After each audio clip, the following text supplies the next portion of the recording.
Satria melempar berkas laporan di depan semua staf mereka. Dia tidak menyangka baru kali ini dia kalah gara-gara presentasi mereka sama persis dengan Dramakor, perusahaan yang dipimpin oleh Diego Armando.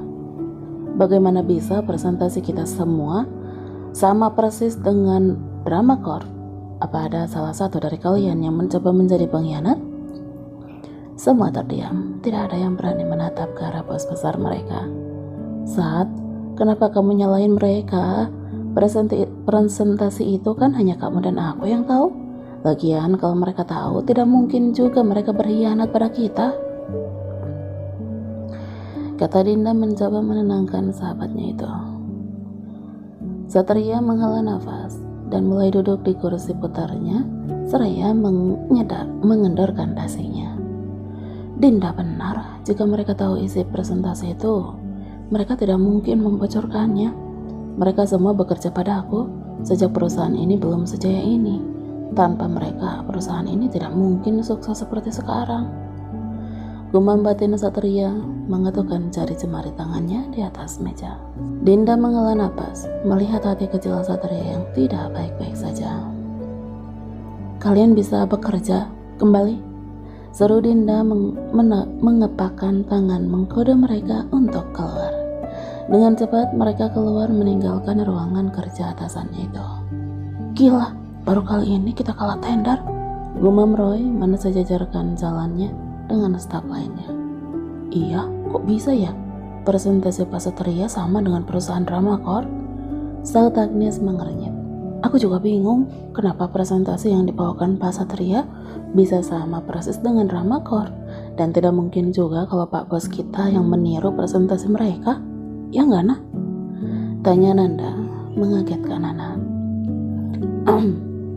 Mungkin ide Pak Satria dengan Dramakor kebetulan sama. Jadi sudahlah, gak usah dibahas. Mungkin memang bukan rezeki perusahaan ini. Masa iya?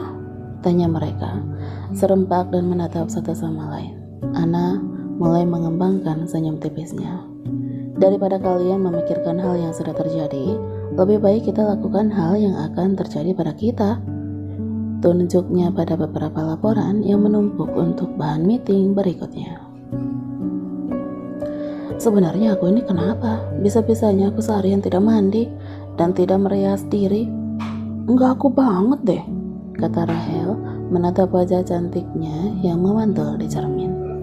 Sesaat dia memegang perutnya yang mulai berbunyi. Perasaan tadi sudah makan, kenapa lapar lagi? Ya Tuhan, kalau begini caranya pipi aku tambah cabi dong. Rahel memegang kedua pipinya dengan kedua tangan. Tapi enggak apa deh, daripada aku kurusan. Apa kata orang jika istri CEO kurusan? Ucapnya seraya tergagah. Enaknya makan apa ya?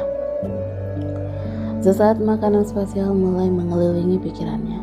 Sebuah makanan yang membuatnya teringat saat Satria menyuruhnya untuk membeli makanan. Rasanya sangat enak jika yang beli itu suamiku sendiri. Gumamnya tersenyum senang seraya menghubungi Satria. Come on, kata Rahel menunggu suaminya menjawab teleponnya. Kamu yakin mau bermalam di sini? Tanya Dinda menghampiri Satria yang masih sibuk mengerjakan pekerjaannya. Iya, aku tidak mau kejadian tadi terulang kembali. Aku ingin memastikan meeting besok semua nyaman, jawab Satria. Iya, aku tahu kamu masih sangat kesal dengan kejadian tadi siang. Tapi alangkah baiknya jika kamu mulai menerima kekalahan saat Satria menghentikan gerak tangannya. Dia mendesah sebal. Entah kenapa, jika teringat kejadian itu, rasa sakit di hatinya kian membekas. Ini berbeda, itu adalah presentasiku. Aku tidak terima itu. Ya, I see. Tapi jika kamu lembur di sini, bagaimana dengan istri kamu? Tanya Dinda yang melihat amarah sahabatnya mulai memudar ketika bersangkutan dengan istrinya. Ya sudah, aku pulang dulu ya. Bye, kata Dinda, pergi meninggalkan Satria yang masih berpikir. Bagaimana aku bisa lupa kalau aku sekarang sudah punya istri? Ucapnya tergagah seraya mengambil ponselnya. Tapi aku nggak boleh egois. Untuk malam ini, biarlah aku bermalam di sini. Aku tidak mau ada kesalahan saat presentasi besok. Ucapnya meletakkan ponselnya kembali dan kembali pada pekerjaannya. Beberapa menit kemudian, Satria menghela napas saat ada suara ketukan yang mengganggunya. Masuk?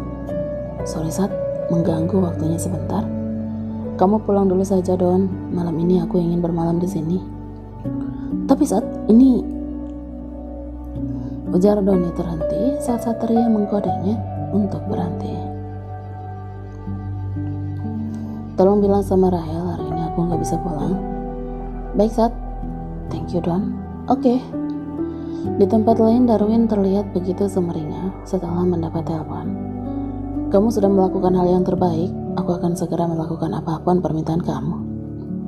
Aku pegang janji kamu. Suara laki-laki yang merupakan partner Darwin untuk menjatuhkan Satria. Tentu, ucap Darwin mematikan ponselnya. Darwin tersenyum tipis. Dia tidak menyangka jika kerjasamanya dengan musuh Satria sangatlah menguntungkan baginya. Sebentar lagi, cepat atau lambat, kamu akan kehilangan segalanya Satria Angkasa. Ini baru awal kamu kehilangan satu tender. Aku pastikan kamu akan merasakan bagaimana pahit kehidupan ini. Aku yakin Rahel gak akan mau jika kamu sudah tidak memiliki apa-apa. Tuturnya sombong. Di rumah Rahel menunggu kepulangan suaminya. Dia tidak berhenti mondar-mandir ke sana kemari hingga membuat kelima pengawalnya pusing melihatnya. Nona bos, ngapain ya? Tanya Bayu mengerenyit. Masih nanya lagi, ya nungguin Pak Satria lah, jawab Fajar. Rahel tersenyum saat melihat mobil suaminya memasuki halaman rumah. Wajah sumringah mulai tertoreh. Dia sangat tidak sabar dengan apa yang dibawa oleh suaminya. Sebuah makanan yang membuatnya ingin makan langsung dari pembelian sang suami. Sesaat senyum indahnya meredup. Bayangan indah bersama Satria seketika hilang begitu saja. Hanya Doni yang turun dari mobil dan membawakan pesanan makanan untuknya. Ini Bu, pesanan Anda, kata Doni menyodorkan nasi kotak pada Rahel. Kemana dia? Tanya Rahel penasaran. Maaf Bu, malam ini Pak Satria tidak bisa pulang ke rumah, tutur Doni. What? Tidak bisa pulang ke rumah? Tanyanya terkejut. Sesaat pikiran negatif mulai melintas di pikirannya. Kenapa kamu tidak merias diri? Takutnya nanti Pak Satria berpaling non. Perkataan Satria dan Ibnu mengingatkan ia kembali alasan yang kuat bagi suaminya untuk tidak pulang ke rumah. Apa dia selingkuh? Tanya Rahel dalam hati. Sudut matanya mengerut, bibirnya manyun mengisyaratkan betapa kecewanya dia saat ini. Dia tidak habis pikir jika suaminya tega kepadanya. Bu Rahel, Bu, panggil Tony membuyarkan lamunannya. Rahel mulai mengatur nafasnya dan mulai memasang senyum manisnya kembali. Di mana bos kamu sekarang? Tanya Rahel seraya menopangkan kedua tangan di dada. Di kantor Bu, jawabnya datar. Oke, berikan kunci mobilnya, ucap Rahel mengadahkan tangannya. Ibu mau kemana? Ini sudah malam loh Bu. Berikan, tegas Rahel yang membuat Tony menyerahkan kunci mobil tersebut. Tapi Bu, tanpa banyak bicara, Rahel mulai naik mobil dan berniat menyusul suaminya di kantor. Doni hanya menghela napas melihatnya.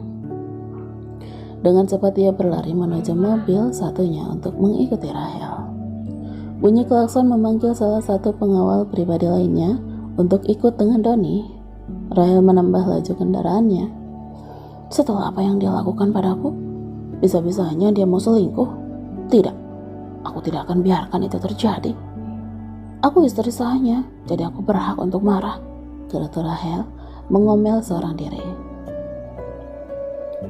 Sesaat Satria mulai teringat kembali dengan presentasi tadi siang.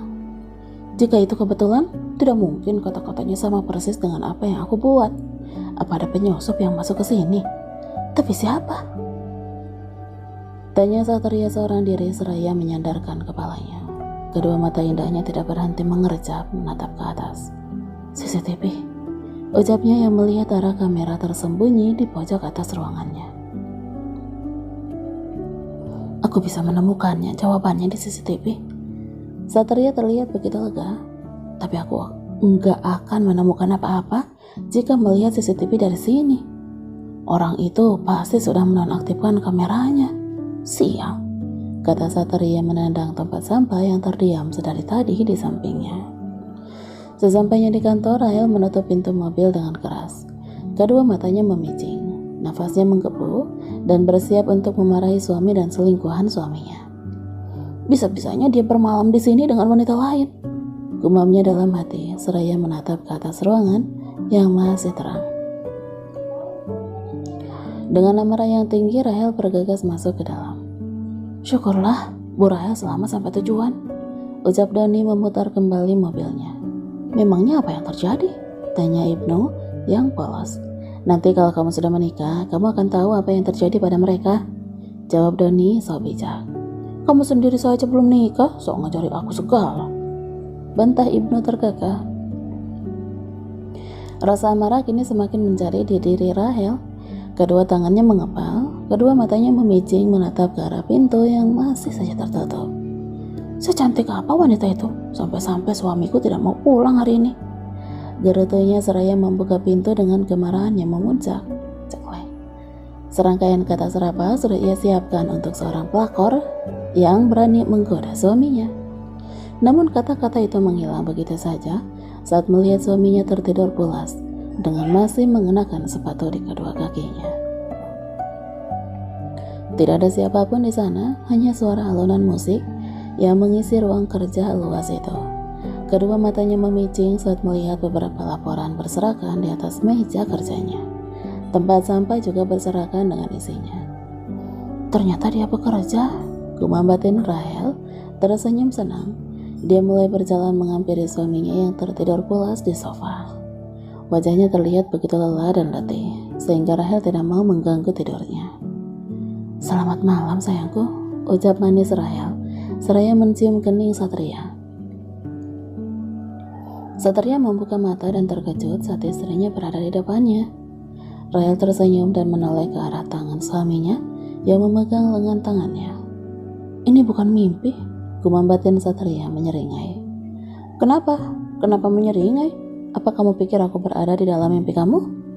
Pertanyaan Rahel membuat Satria ingin sekali memeluk tubuhnya. Rahel terbelalak kaget saat suaminya memeluk dirinya begitu erat. Aku sangat merindukanmu. Jika kamu merindukanku, kenapa tidak pulang? Tanya Rahel yang mulai melepas pelukan Satria. Apa kamu lupa kalau kamu sekarang punya seorang istri? Atau mungkin kamu mulai bermain api? Satria mengernyit.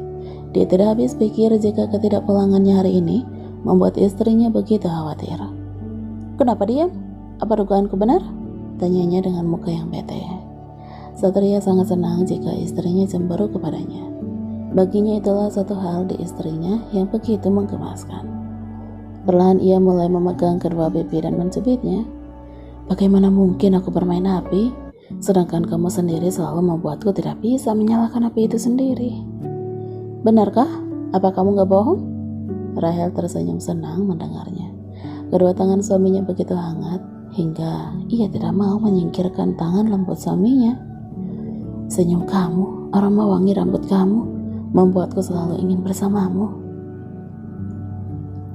Dengan manja Rahel melingkarkan tangannya di pinggang Satria dengan kepala yang mulai bersandar di bahu. Aku juga sangat merindukanmu, ucap Rahel mendongak seraya tersenyum manis ke arah suaminya. Kecupan hangat mulai mendarat di kening Rahel.